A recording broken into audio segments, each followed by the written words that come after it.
কিরে বিমল, আমার জন্য এক কাপ চা নিয়ে আয় তো। এই যে মালিক, যাচ্ছি। আপনার জন্য চা বানাচ্ছিলাম, আর আপনিও চা চাইলেন।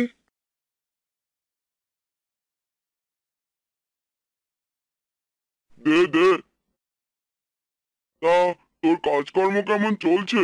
আমার জমিটার ফলন এবার ভালো হবে তো? হ্যাঁ মালিক, ভালো হবে।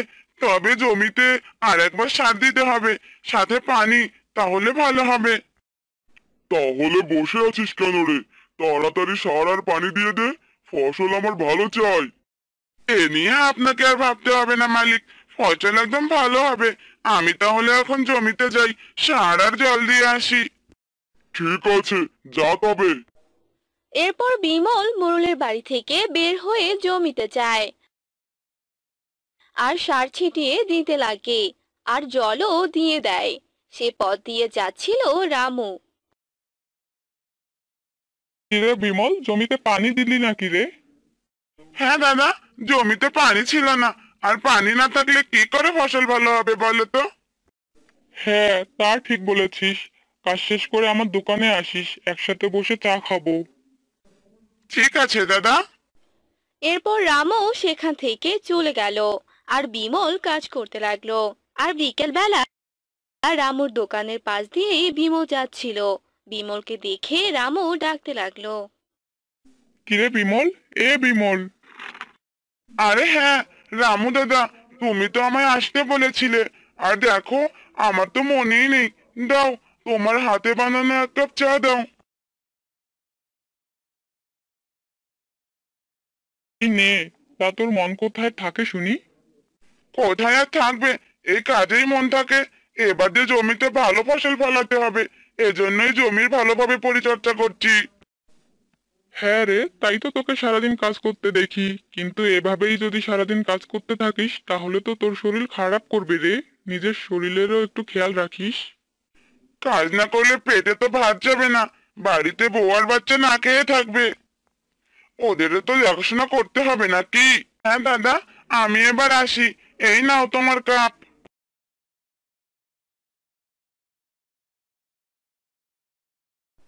এরপর বিমল সেখান থেকে চলে গেল আর কিছুক্ষণের মধ্যে বাড়িতে পৌঁছে গেল। গিন্নি, ও গিন্নি। হ্যাঁ গো, এই তোমার বাড়িতে আসার সময় হলো। খাবার কি খেতে হবে না? বেশ কয়েকদিন, আর একদিন অনেক জোরে জোরে বৃষ্টি পড়তে থাকে। হ্যাঁ গো, এবার কি হবে? অনেক জোরে জোরে বৃষ্টি পড়ছে যে।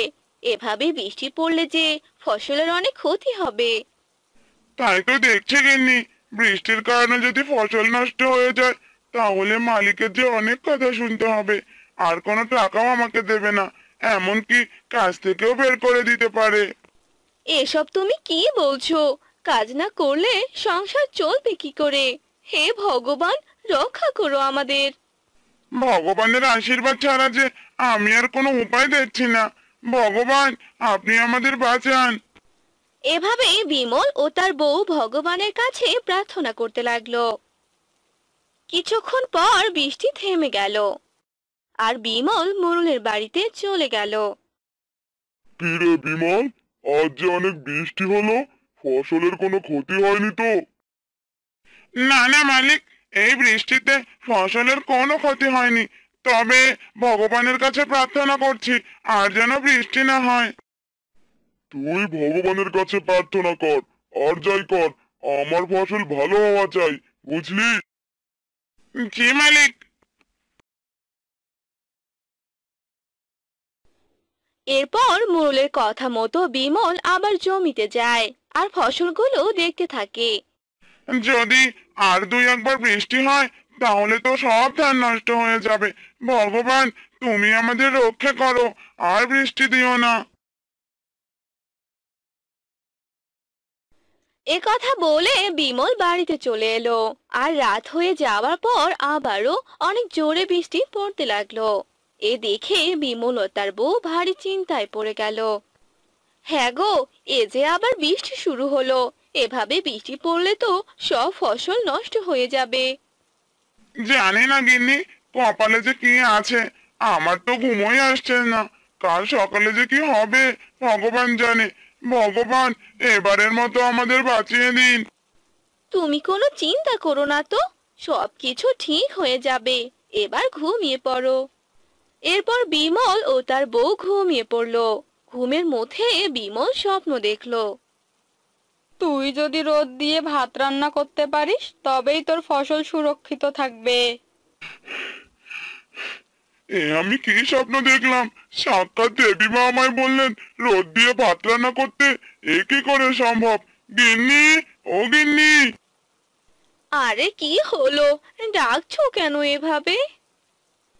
তখন বিমল তার স্বপ্নের কথা বউকে জানিয়ে দিল।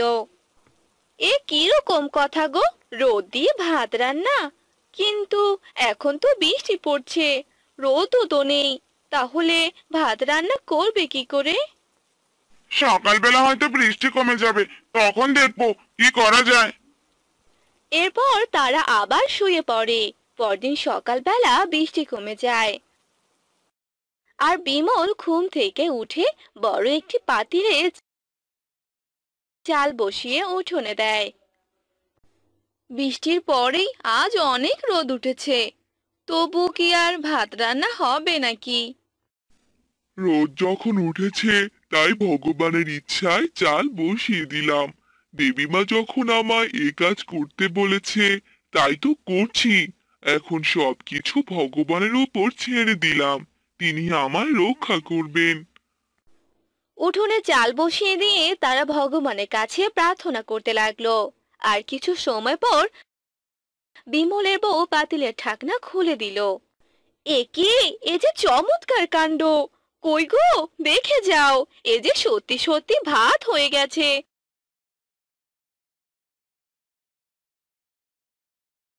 দেখি দেখি, আরে তাই তো, এ যে অলৌকিক কাণ্ড।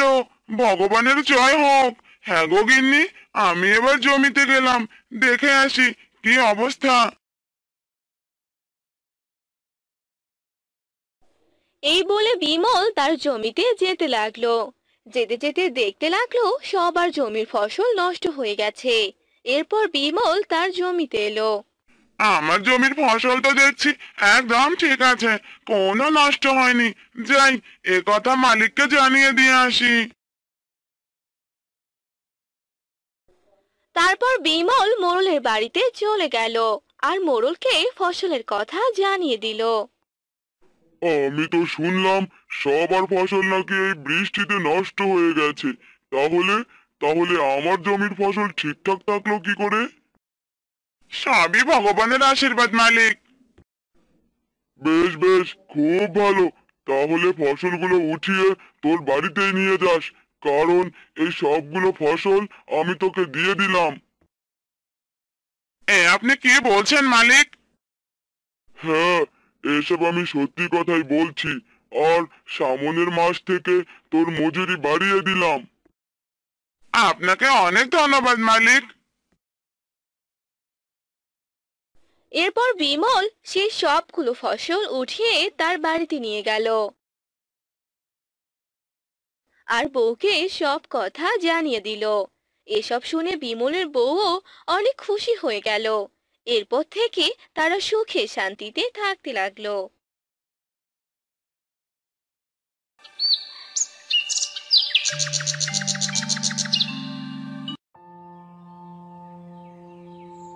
কি গো, আর কতক্ষণ লাগবে শুনি? এবার তাড়াতাড়ি বেরিয়ে এসো, আর কতক্ষণ দেরি করাবে? আরে কি হলো, এভাবে চেঁচাচ্ছ কেন? রেডি হতে কি আর সময় লাগে না নাকি? হ্যাঁ, ওই রেডি হতেই সময় লাগিয়ে দাও। আর ওদিকে দেরি করে গিয়ে কিচ্ছু আর খেতে হবে না, পেটে আর খাবার ঢুকবে না।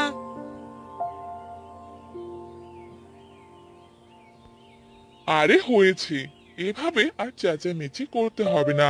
চলো এবার যাওয়া যাক। দাওয়াত দিয়েছে সেই কখন, আর আমরা যাচ্ছি এখন।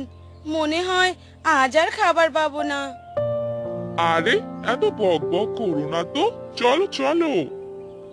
এরপর রাকেশ ও তার স্ত্রী দাওয়াত খেতে চলে যায়। রাকেশ ও তার স্ত্রী দাওয়াত খেতে খুব ভালোবাসতো। যেই তাদেরকে দাওয়াত করত তারা সেখানে ছুটে যেত, কিন্তু কখনো কাউকে দাওয়াত দিত না।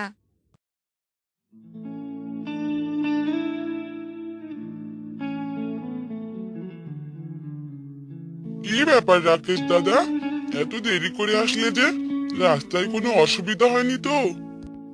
আরে না না দাদা, কোনো অসুবিধা হয়নি। তাই এবার খাবারটা দিন, বড্ড খিদে লেগেছে যে। আচ্ছা আচ্ছা ঠিক আছে, আসুন বসে পড়ুন। এরপর তারা দুজন মিলে খাবার খেতে বসে যায় আর খাবার খেতে লাগে। কিছুক্ষণ পর তাদের খাওয়া শেষ হয়। খাওয়া শেষ করে মোহনা বলতে থাকে, আহ, খাবারগুলো খেয়ে কি শান্তিটাই না পেলাম। ওহ, ভালোই লাগলো। হ্যাঁ গো, আবার কবে যে দাওয়াত পাবো কে জানে। দাওয়াতের কথা বাদ দাও, আমরা যে খাবার খেতে তাড়াহুড়ো করে চলে এসেছি, কিন্তু কোনো কিছুই তো নিয়ে আসিনি। এবার কি হবে? মিষ্টি আনতেই তো ভুলে গেছি। হ্যাঁ গো, আমারও তো মনে নেই। আচ্ছা, বাদ দাও, কোনো কিছু দিতে হবে না। খাওয়া শেষ হয়েছে, এবার তাড়াতাড়ি কেটে পড়ি। রাকেশ ও তার স্ত্রী কাউকে কিছু না জানিয়ে সেখান থেকে চলে গেল। অন্যদিকে সেই লোকটি বলতে লাগলো, আরে কি হলো? রাকেশ দাদাকে যে কোথাও খুঁজে পাচ্ছি না, তারা কি চলে গেল নাকি? এরপর সেই লোকটি তার ঘরে চলে গেল। রাকেশ ও তার স্ত্রী বাড়িতে চলে এলো। তখন মোহনা বলতে লাগলো, যাক বাবা, এবারের মতো বেঁচে গেলাম। যাই, এবার বাড়ির সব কাজ ছেড়ে ফেলি। তারপর মোহনা বাড়িতে কাজ করতে থাকে আর রাকেশ মোহনার কাছে এসে মোহনাকে বলতে থাকে, হ্যাঁ গো গিন্নি, আমি জমিতে গেলাম। কি গো, তুমি তো সকালেই বললে জমির সব কাজ হয়ে গেছে, এখন আবার জমিতে যাবে কেন? আরে জমিতে কোনো কাজ করতে যাচ্ছি না, এমনিতেই দেখতে যাচ্ছি। জমিটা দেখে তারপর বাজারে যাব। বাজার থেকে কিছু আনতে হবে নাকি তাই বলো। হ্যাঁ গো, বাজার থেকে কিছু সবজি কিনে নিয়ে এসো। আমি বরং কিছু মাছ মাংস কিনে আনি, আর তুমি মজা করে রান্না করবে। না না, কি সব বলছো তুমি? আমরা সকালেই তো দাওয়াত খেয়ে এলাম, এখন আর এসব কিনতে হবে না। কয়েকদিন পর তো আমরা আবার দাওয়াত পাবো, সেখান থেকেই না হয় মাছ মাংস খেয়ে নেব। এখন আর এগুলো কিনে টাকা নষ্ট করতে হবে না। আচ্ছা ঠিক আছে, তাই হবে। আমি এখন বাজারে গেলাম। এ কথা বলে রাকেশ বাজারের দিকে যেতে থাকে। তখনই রাস্তায় রাকেশের বন্ধুর সাথে দেখা হয়। আরে কি ব্যাপার, কতদিন পর তোর সাথে আমার দেখা হলো। কেমন আছিস তুই? হ্যাঁ আমি ভালো আছি, তুই কেমন আছিস? আমি তো ভালোই আছি। হ্যাঁ বন্ধু, অনেকদিন পর তো তোর সাথে আমার দেখা হলো। তোর বাড়িতে একবার দাওয়াত দে না, আমি আমার স্ত্রীকে নিয়ে যাব এখন। আচ্ছা ঠিক আছে, তাহলে কালকেই চলে আয়। আচ্ছা ঠিক আছে। রাকেশের বন্ধু সেখান থেকে চলে গেল আর রাকেশ বাজার করে নিয়ে বাড়িতে এলো আর বলল, হ্যাঁ গো গিন্নি, কোথায় গেলে?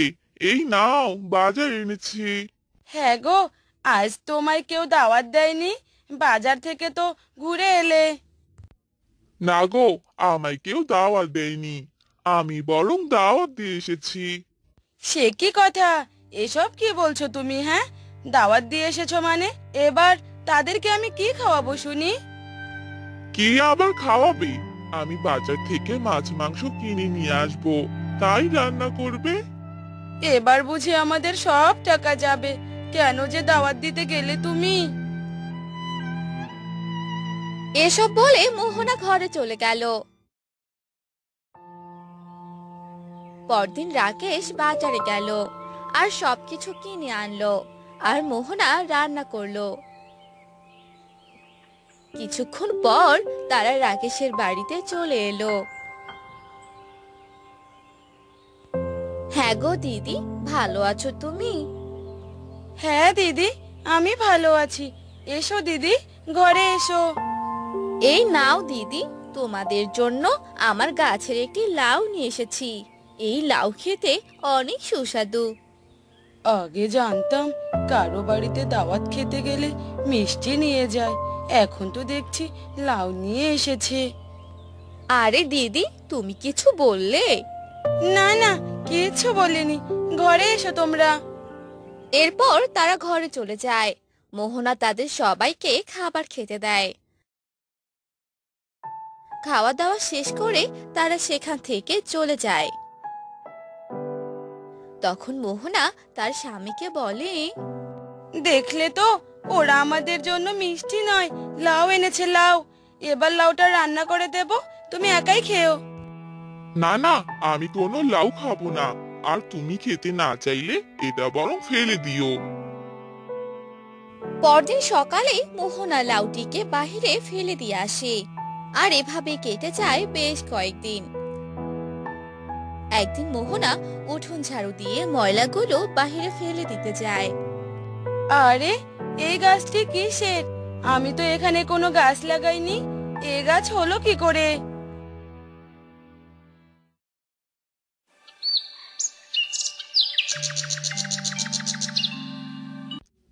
আরে, এটা তো দেখছি লাউয়ের গাছ হয়েছে। হ্যাঁ গো গিন্নি, কোথায় গেলে? তাড়াতাড়ি দেখে যাও। আরে, কি হলো? এভাবে ডাকছো কেন? এই দেখো, লাউয়ের গাছ। তুমি মনে হয় লাউটি এখানে এনে ফেলেছিলে, আর এর জন্যই এই গাছটি হয়েছে। দেখো কতগুলো লাউ ধরেছে। হ্যাঁ গো, তাই তো দেখছি। অতিথিদের দেওয়া লাউ থেকে যে লাউ গাছ বেরিয়েছে, আর অনেকগুলো লাউও ধরেছে। হ্যাঁ গো, শুনছো? তুমি বরং এগুলো বাজারে নিয়ে গিয়ে বিক্রি করে দিয়ে এসো। হ্যাঁ হ্যাঁ, তাই করছি। মনে হয় লাউগুলো বিক্রি করে অনেক টাকাই পাবো। এরপর রাকেশ গাছ থেকে লাউগুলো পেড়ে সেগুলো বাজারে নিয়ে যায় আর বিক্রি করে। সবগুলো লাউ বিক্রি করে অনেকগুলো টাকা পায়। এসব দেখে রাকেশ অনেক খুশি হয় আর বাড়িতে এসে তার স্ত্রীকে সব কথা খুলে বলে। এরপর থেকে সে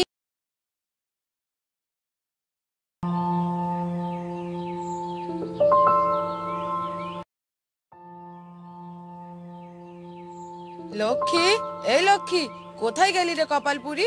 আমি ভাত বেড়ে তোর জন্য সারাদিন বসে থাকবো নাকি? কি হলো, এভাবে চিৎকার করছো কেন শুনি? তোমার এই মা মরা মেয়ে আমার জীবন শেষ করে দিচ্ছে। সারাদিন টোটো করে এই গাছ ওই গাছ, আজ আসুক বাড়ি। আহ গিন্নি, রাগ করছো কেন? এই বয়সে একটু আধটু না খেললে কবে খেলবে বলো তো? তুমি চুপ করো তো, আজ আসুক খালি বাড়ি। ওর একদিন কি আমার একদিন।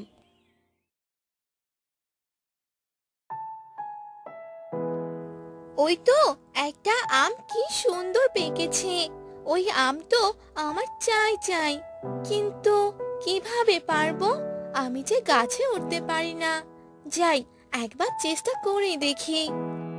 লক্ষ্মী যখনই সেই আম গাছে উঠতে ধরে তখনই সে পড়ে যায় মাটিতে আর সে জ্ঞান হারিয়ে ফেলে। দূর থেকে এসব দেখছিল একটি সাপ। লক্ষ্মী জ্ঞান হারানোর পর সাপটি লক্ষ্মীর কাছে আসে মুখে কিছু পানি নিয়ে, আর সে পানি লক্ষ্মীর চোখে মুখে ছিটিয়ে দেয়। মেয়েটির কিছু হয়ে গেল না তো? কি মিষ্টি দেখতে মেয়েটি।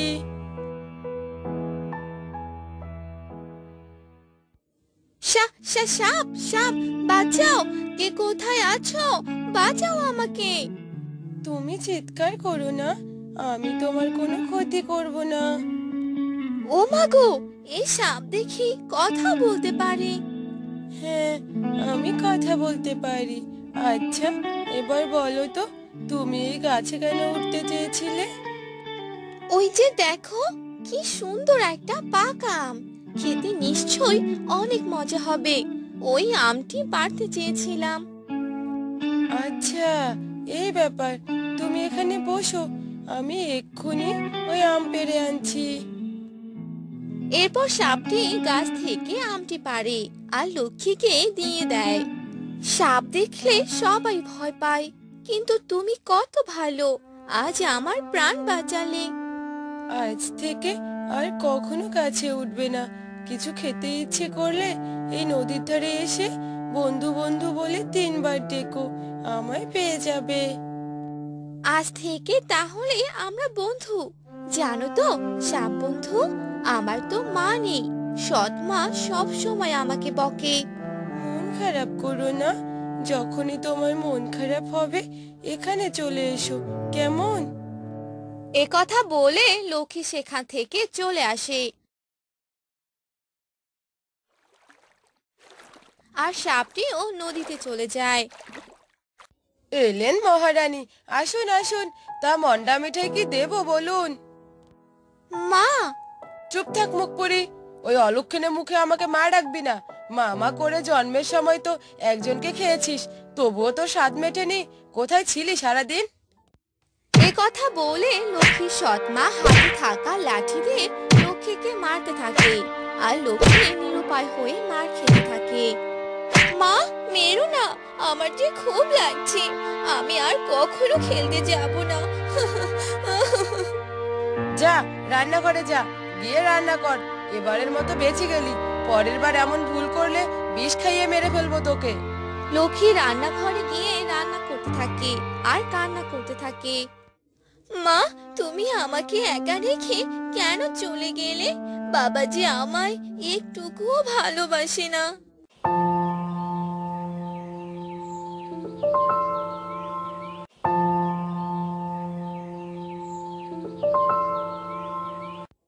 মা তো এখনো ওঠেনি।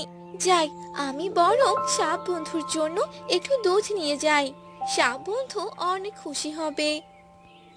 এরপর লক্ষ্মী ঘর থেকে 1 বাটি দুধ নিয়ে সে নদীর ধারে যেতে থাকে।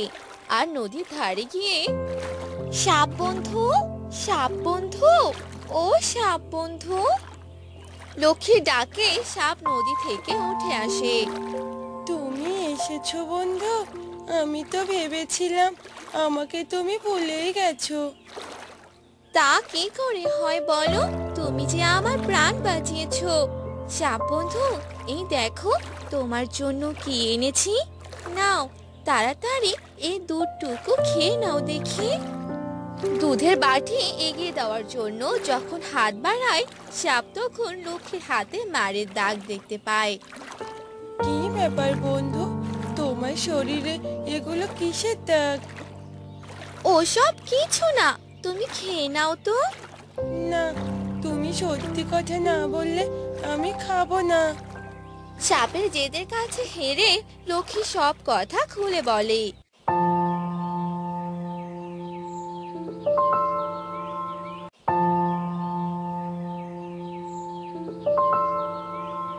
আর এভাবে কাটতে থাকে লক্ষ্মীর দিন। লক্ষ্মী রোজ তার সৎ মাকে লুকিয়ে বন্ধুর জন্য দুধ নিয়ে আসে। একদিন, ইস, আজ উঠতে দেরি হয়ে গেল। যাই, মা মনে হয় এখনো ঘুমোচ্ছে।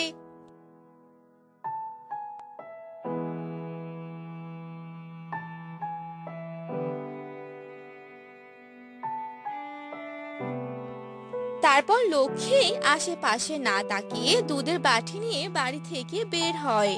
আর এসব আড়াল থেকে সব দেখছিল তার সৎ মা। ও, তাই তো বলি কয়েকদিন থেকে দুধ কেন কম লাগে, কিন্তু লক্ষ্মী তো দুধ খায় না। তাহলে লক্ষ্মী দুধ নিয়ে কোথায় যায়? দেখতে হচ্ছে ব্যাপারটা।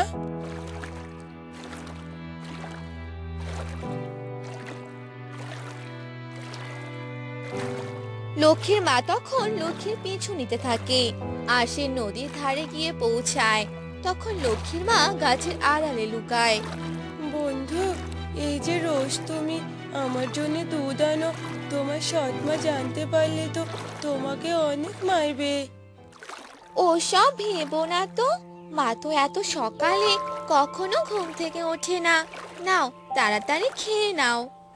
এ আমি কি দেখছি, নিজের চোখে যে বিশ্বাস করতে পারছি না। সাপের সাথে বন্ধুত্ব, আবার সাপটি দেখি কথাও বলতে পারে। সাপ বন্ধু, তুমি এখন থাকো, আমি বাড়িতে যাই। তোমার সাথে কাল দেখা হবে। এরপর লক্ষ্মী বাড়ির পথে যেতে থাকে। আর লক্ষ্মীর মা লক্ষ্মীর আগেই বাড়িতে চলে আসে। কিরে লক্ষ্মী, হাতে ওটা কিসের বাজি? আর এত সকালে তুই কোথায় গিয়েছিলি শুনি? মা, তোমার শরীর ঠিক আছে তো? এত সকালে উঠেছো? কথা না ঘুরিয়ে বল, এত সকালে কোথায় গিয়েছিলি? কোথাও না মা, এই তো ময়লা ফেলতে গিয়েছিলাম। বাহ বাহ, আজকাল মিথ্যা কথাও বলা শিখেছিস দেখছি। গিয়েছিলি তো ওই সাপের কাছে। হ্যাঁ রে, দুনিয়ায় কি মানুষের অভাব পড়লো নাকি যে সাপের সাথে বন্ধুত্ব করতে গিয়েছিলি? মা, এসব তুমি কি বলছো? সব জানি আমি, সব দেখেছি। তোর বাবাকে বলে আজই তোর জন্য পাত্র দেখে তোকে এই বাড়ি থেকে তাড়াবো।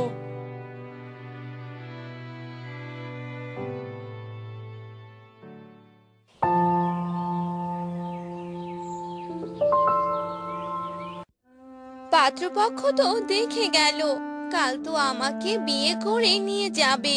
সাপ বন্ধুর সাথে তো আর কখনো দেখা হবে না।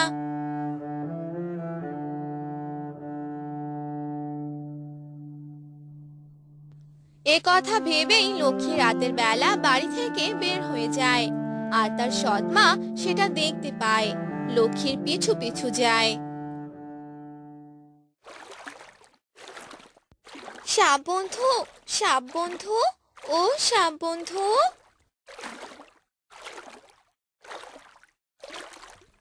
কি বন্ধু, তুমি এত রাতে এখানে? লক্ষ্মী তখন তার সাপ বন্ধুকে সব কথা খুলে বলে, আর সব শুনে তার সাপ বন্ধু কান্না করতে থাকে। আমি তো তোমাকে খুব মিস করব বন্ধু, তুমি আমাকে রেখে যেও না। আমার যে কিছু করার নেই বন্ধু, আমি নিরুপায়, আমি গেলাম। তখনই সাপটি লক্ষ্মীর পথ আগলে দাঁড়ায়।